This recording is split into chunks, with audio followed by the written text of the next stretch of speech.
Just one day after Catholics celebrated the resurrection of Christ on Easter Sunday, today they mourn the loss of their holy leader. Pope Francis has passed away at the age of 88. His death comes hours after he greeted parishioners with a surprise appearance in St. Peter's Square.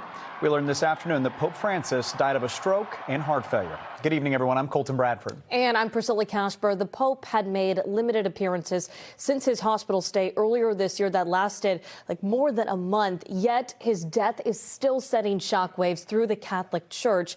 This is St. Patrick's Cathedral in New York City. Officials there installed purple and black bunting above the doors in memory of the Pope.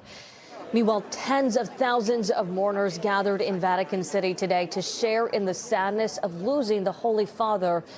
We're going to get a look at how Pope Francis is being remembered here in Boston as part of our team coverage.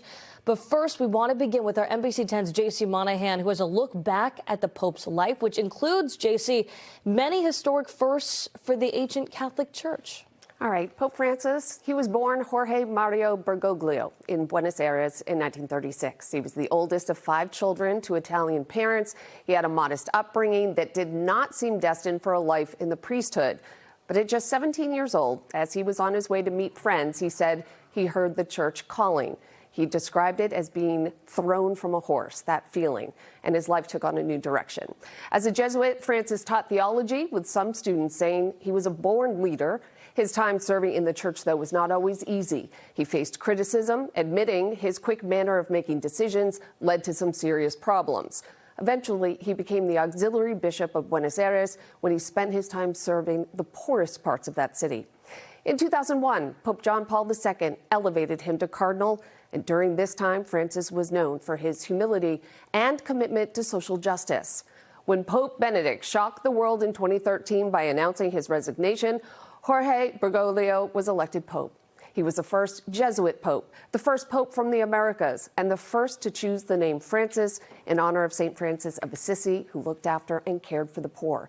He continued to wear his simple black shoes, wore a silver cross, not the traditional gold, and kept his reliable black plastic watch. He chose to live in the Vatican guest house because he said people would have more access to him there. As Pope, Francis publicly apologized for the clergy's sex abuse here in the U.S. and elsewhere, saying, quote, "We must proceed with zero tolerance." He expanded the role of women in the church. And when asked about gay priests, he famously responded, "Who am I to judge?" He battled many health issues over the years, but continued to lead, saying, quote, "The church is governed by the head and the heart, not the legs." Pope Francis was 88 years old. Priscilla? J.C., what a legacy he leaves behind. Meanwhile, nearly 2 million Catholics in Greater Boston woke up this morning to the news that Pope Francis had died. Our NBC 10's John Maroney joining us from the Cathedral of the Holy Cross with reaction to his passing right here in Boston. John. Priscilla, Pope Francis was on the job for about 12 years, and for the most part, Catholics are pleased with his leadership of the Holy See. Bells ringing at the Cathedral of the Holy Cross, celebrating the life of Pope Francis, the spiritual leader of more than 1 billion Catholics. This is a man who himself was inspired by Jesus Christ. The 88-year-old pontiff died Monday after mingling with visitors at the Vatican on Easter Sunday.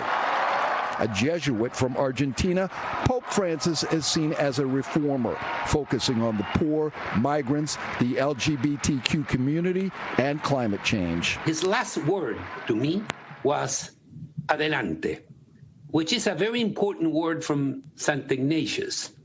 Marcelo, we need to move forward. The chancellor at UMass Boston is from Argentina as well.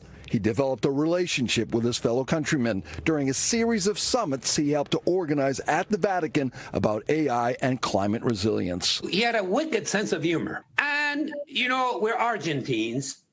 Don't get him started on soccer. With the passing of Pope Francis, I'm bracing for the next one to be far worse. A survivor of clergy sex abuse, Skip Shea, says Francis did nothing to stop the problem, refusing to report bad priests to law enforcement. The church needs to be open with civil authorities in order for this to end, because otherwise it just continues to cover up. The Holy Father has really been strong in reminding us of Catholic social teaching. Archbishop Richard Henning succeeded Cardinal Sean O'Malley, who's been mentioned as a possible papal replacement at the age of 80. That's not something that's going to happen, is it?